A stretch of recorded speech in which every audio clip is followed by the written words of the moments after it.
Hi there and welcome to Bustthenet. This is a new tactic. It's the Galileo 235. It's a tactic that Torino used to win the title without me as a manager. Well, I don't know what to call this numerically. Should it be a 262, 415, 55? God only knows. But all I do know is I've got two inverted wing backs. In defense, we have only got two central defenders. We have a halfback.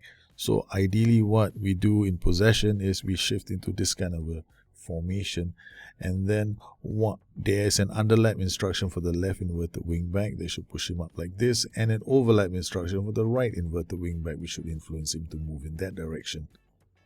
We've used this tactic with several teams. Notably, the team that scored the most interesting goal was actually Staley Bridge. Now, what we have to notice here is that this move encompasses quite a lot of passes, so it might be boring for some people. Keita will move inside. This is where it got interesting with the interchange of positions between the inverted wing back and the winger. As you will see here, just pay attention to what Greg Taylor, who's the inverted wing back, will do with the winger.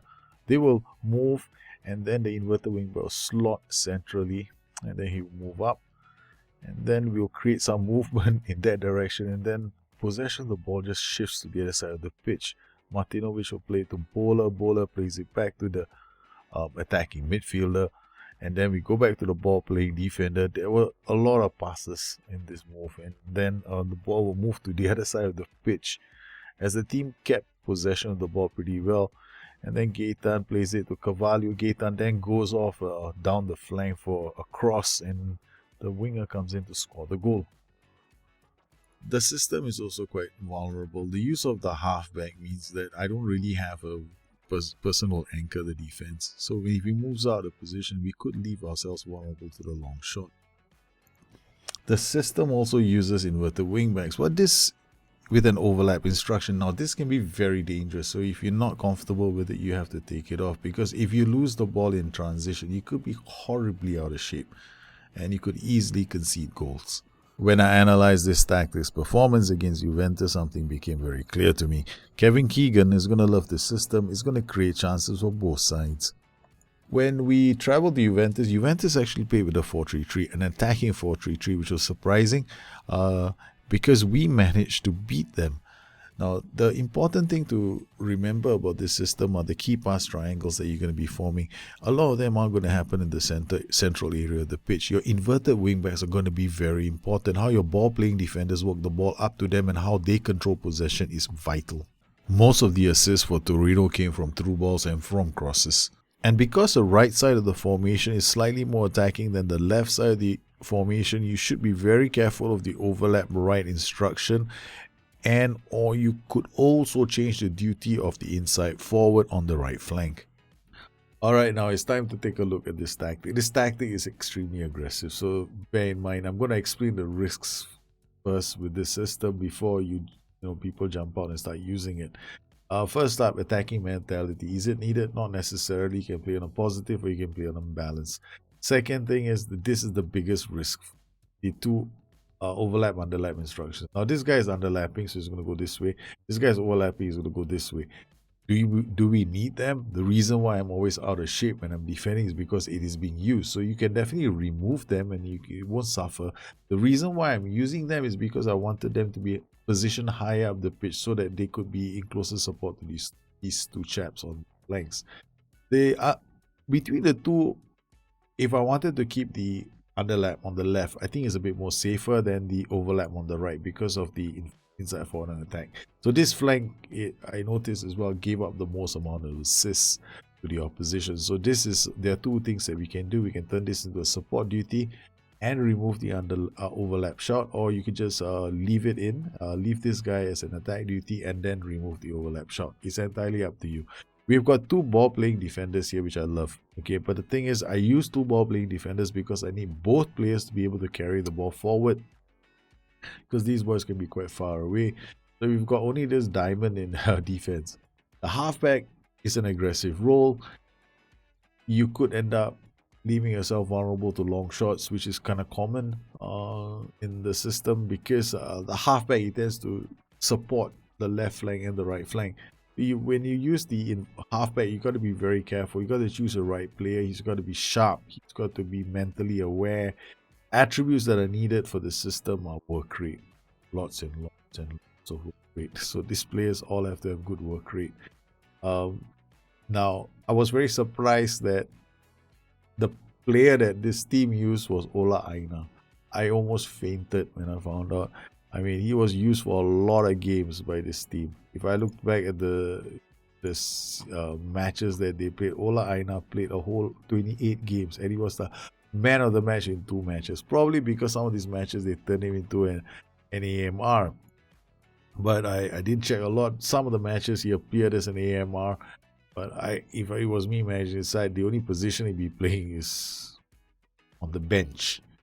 Okay, so what about the roles up top? Now here you can change this for a bit more variety and attack to a complete forward. Yes, I'm saying it now. I don't normally use a complete forward, but I probably would prefer a complete forward in this role because a complete forward roams, and I could do with some roaming with 5 fellas, getting to the box. These 2 roles are the most important. I mean, okay, 1, 2, 3, 4. These are the most important roles. So if you're gonna worry about anything, you figure out who's gonna be playing in these 4 roles first. Inverted wingbacks, they gotta be as good as fullbacks. They gotta be as smart as defensive midfielders, right? So they gotta be able to pass the ball. They need. What are the attributes that an inverted wingback needs? Now, the game is not very clear on this, right? The game is very wishy-washy when it comes to the inverted wingback role. Now, the inverted wingback, if you go to training, you'll find that the inverted wingback, you go to any of the squad players, pick any one of them. Like, we'll just pick this guy up, and then we'll go to training and development, and then we can choose the inverted wingback role, right? Blah, blah, blah. Where is it? Okay, so let's just choose one for the sake of showing it. You can see he's got anticipation, composure, concentration, decisions off the ball, positioning. Now this is where I find that you also need balance. You also need vision. These are 2 important attributes that are not covered here. Because an inverted wingback always ends up in a position where he can make a really good pass. So you gotta look at how they play in the game and go like, what can I do to bring more to this role? So if you wanted to play with an inverted wingback, you definitely need acceleration because he's got a lot of ground to cover. Then you need work rate because he can't afford to be lazy. Then you're looking at mental attributes like anticipation, composure, because you can't expect, a composure is really important because he's going to bring the ball forward with dribbling and first touch. If he loses the ball under pressure, composure, that's it, game over.